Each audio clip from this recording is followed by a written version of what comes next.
Today, we shall reflect on the life of St Benedict of Nursia.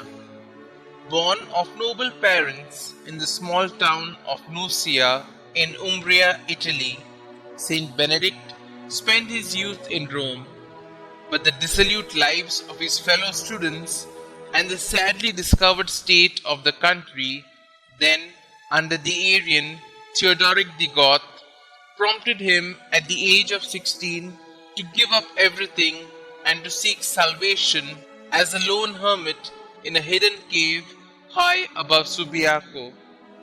After a few years, during which he matured rapidly in mind and character, reports of his sanctity, his miracles, and his gifts of directing souls attracted more and more earnest disciples, and these he organized into 12 monasteries, each comprising 12 monks with its own superior.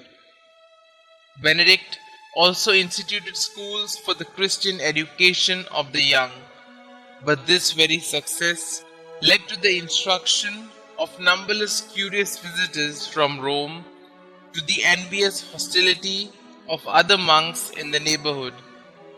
He therefore accepted a providential donation of some land further south from the father of his pupil Placidus, and after 28 years at Subiaco, he moved to Monte Cassino in the year 529.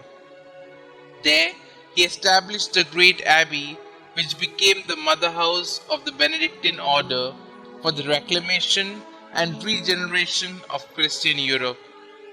It is this latter accomplishment of his that was to earn him the title Father of Europe from Pope Pius XII and patron saint of all Europe on the 24th of October 1964 from Pope Paul VI.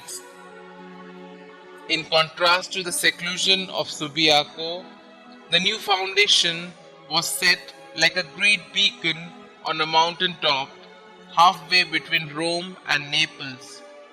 Benedict's holy rule of 526 aimed at the moral and spiritual training of the monks according to the evangelical counsels. Because of its reasonableness, moderation, and adaptability to every clime and age, it gradually became the norm for all Western monasteries. In contrast to the rule of the more individualistic Egyptian Cenobites, it emphasized the importance of community life and complete cheerful obedience by performing work which had always been regarded as that of serfs, and by reclaiming war-devastated and abandoned land. His monks now vested manual labor with a new dignity.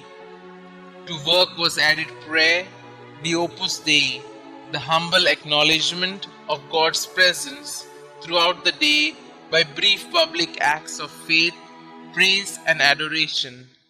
Private prayer was said with tears and fervent heart.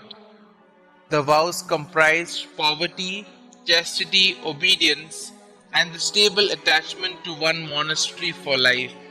In contrast to the later Franciscan idea of poverty, the Benedictine monastery was to be not only self-supporting, but in a position to succor the poor, the sick, the afflicted, and give shelter to the stranger.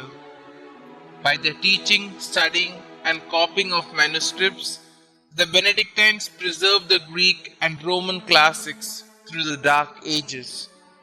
Bishops, abbots, nobles, and simple folk came to consult the holy founder and were inspired by his quiet, dignified, balanced view and way of life. Superiors, he thought, should always endeavor to cultivate love rather than fear in their subjects. The poor found in him a sympathetic protector. Even King Totila of the Goths was so greatly impressed with what he saw on his visit to Monte Cassino that he is known to have tempered his cruelties thereafter. St. Benedict is traditionally believed to have died on the 21st of March 547 in his abbey church.